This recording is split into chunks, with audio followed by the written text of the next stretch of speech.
The lesson today is the gift of life.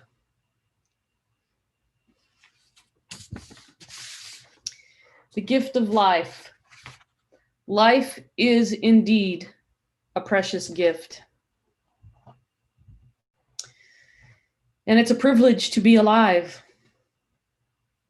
even in 2020.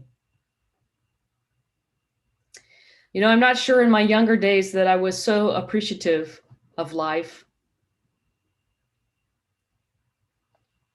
You know, as kids, you don't have the bigger view of life. And I know this is not necessarily true for everyone, but as we grow up with our parents and our family, it provides us a bubble that we live in, a bubble of the love and the expression of life that is given to us.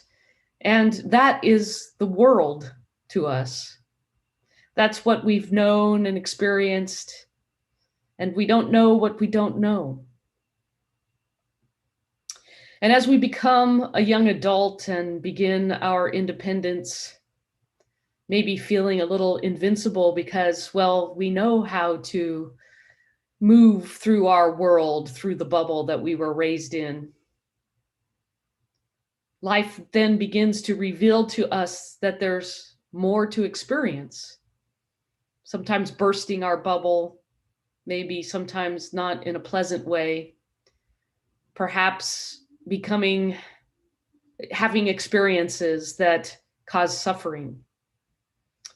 And it's then that we become more polished around the edges and yet continue to expand our bubble of what we don't just know, but what we know in the experience of our being. Certainly for me, one of the expanding bubble experiences was going to college, again, opening me up to a bigger picture of all kinds of disciplines, all kinds of understanding, all kinds of knowledge that was more readily available to share, to learn, to grow, and again, to experience more of who I truly was outside the bubble of my family. And as a part of the general education choices of classes, I chose to attend a class in Eastern religions. Of course, having no idea at that time that I would move myself into a space of becoming a minister.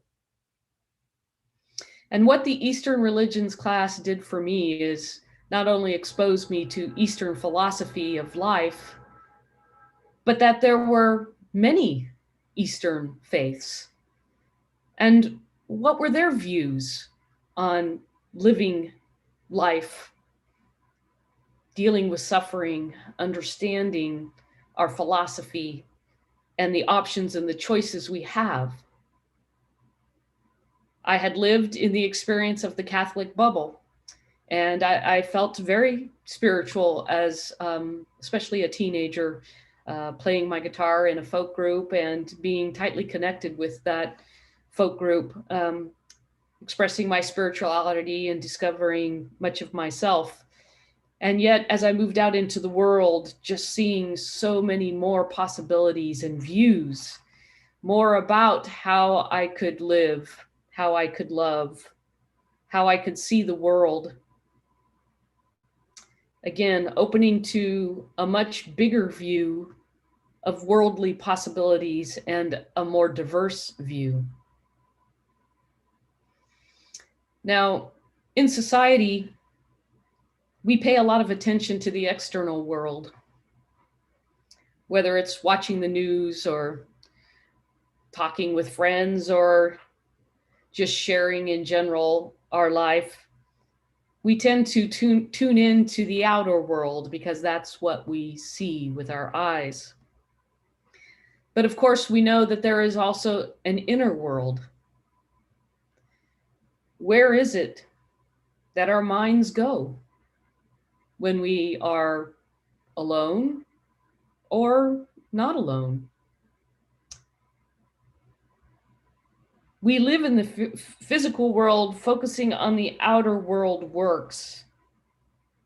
And yet we live in our mind, focusing our intentions, focusing our attention, having a world of thoughts, and those thoughts moving into beliefs.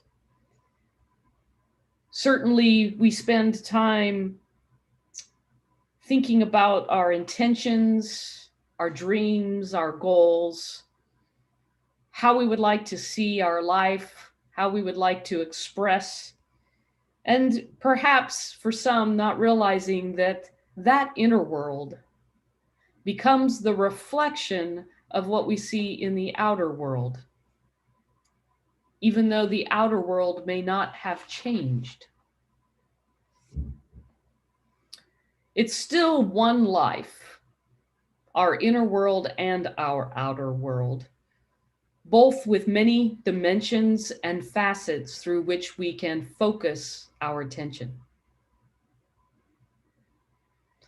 And that's true liberation in the sense of we can choose our focus.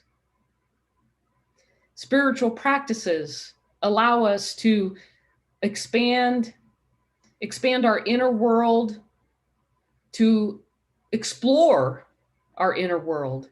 And such as Andy Turin's wonderful meditation this morning, understanding that I am and being in the presence of I am and aligning ourselves with the I am.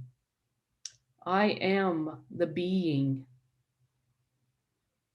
Certainly, we know in these times of the pandemic that mental health is one of our major concerns, not that it hasn't been before. But I know, particularly working at the university, that student mental health, faculty mental health, staff mental health has an increased awareness. And that's, I feel, because we don't really teach enough in education more about how to discover and how to move within our inner world, how to strengthen mental health. And so sometimes, particularly in this pandemic, when we feel we have lost touch with the outer world, then we lose our focus and we lose our centering, our grounding. And without the outside stimulation, the inner world may all of a sudden feel confined, uncomfortable. It may be a difficult place to be when we have not grounded ourselves or centered ourselves before in our individual being and connecting that with truth and aligning with the greater beingness of life. Many of you have probably read the book by Viktor Frankl, Man's Search for Meaning. Viktor having lived in a concentration camp. And the sharing that he does there of knowing that his outer world was certainly being dictated by the environment of the concentration camp. And yet understanding and knowing that he and only he was in charge of his thinking, that those holding him in confinement could not have access to his internal way of thinking.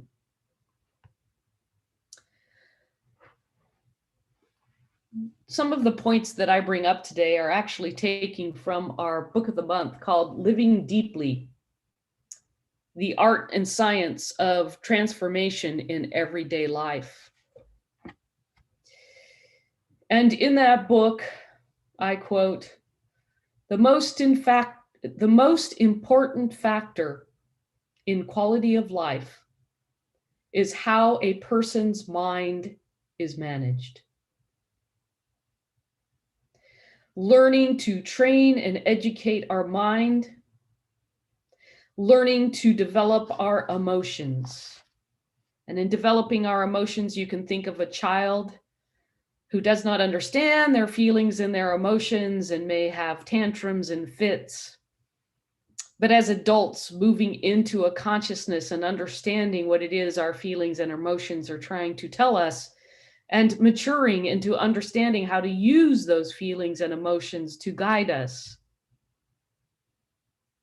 Gaining our awareness of ourselves, managing our negative thoughts and habits. And this one I feel so applies to today, detoxifying ourselves from our mental toxins, such as greed, delusion, hatred, and separation. So for a healthy mind, for a quality life, all of these things are important for improving the quality of our life. Again, learning to train and educate our mind, developing our emotions, gaining awareness of ourselves, managing our negative thoughts and habits, and detoxifying ourselves. And in that detoxifying, we can move into the science of mind. The science of mind, our philosophy developed by Dr. Ernest Holmes back in the age of what was called New Thought, transcendental, the transcendentalists, understanding that if we focus on the truths that are everlasting, love, light, peace, power, beauty, joy, harmony, wisdom, that by aligning our thoughts, our intentions, and our understanding of these that are ephemeral but everlasting, that which is in the outer world will constantly change and end in permanence. But the love that we experience here as the spirit of our being moves with us in eternality. Now, there is a science called Noetic Science, and that's the science of understanding our inner being. And it's not just through different faiths, although faiths tend to be an opportunity and a guidance for how we can start to understand and know more about our inner being. And through Noetic Science, and again in the book Living Deeply, there is a lot of sharing about how people's life has been transformed through a particular experience, an experience that expanded their inner world. And then the outer world changed, not because the world itself changed, but because they transform by their eyes being new eyes. Same vistas, just new eyes. So if you're feeling stuck, we would like to recommend reaching out to a practitioner who can work with you to know your spiritual truth and bring you new eyes. You know, there's no doubt that the year of the pandemic, the year of 2020, has been a transformative year. Now, many of you might say, I don't know if I'd call it transformative. But when you really think about the word transformative, many changes came quickly. Changes in how we live, changes in how we connect, changes in how we see things in the world. The world. Let's look at the coronavirus for a second. We have learned that every breath has impact. In the science of mind philosophy, we know the power of the word. We know that our word has power. We know that as we speak into consciousness and we speak into the law of mind, and that thought then becomes a seed. And as we build that thought into a belief and move and align our hearts and our minds into that truth, that the power of our word is demonstrated. The words we use have power. And I love the example that the CDC and the coronavirus has brought to everybody's attention that if you are going to sing, the power of singing projects the breath so far that they say if you're going to sing together outside, be at least 12 feet apart. 12 feet. That's how much our breath projects while singing. The power of our breath, the power of our word. The coronavirus has also exposed us to see our oneness, the oneness of the world. The ripple of the breath from China throughout the whole world. We are being asked to wake up to our oneness. That it's not that we are just a state, a county, a nation. We are one world. And as Edgar Mitchell from NASA, the astronaut who basically created the Institute of Noetic Sciences, who had an awakening, a transformative experience as an astronaut, looking from outer space onto looking at Earth and realizing the gift of life that lives as one on Earth. All world leaders waking up every day to more of the oneness that we are. And I would say and hope that we continue to share that understanding, especially as we distribute vaccines, knowing that this is about the oneness and the intelligence of mind and consciousness that continues to propel us forward, that is to be shared, not hoarded, not in competition, but in collaboration, because we are that one.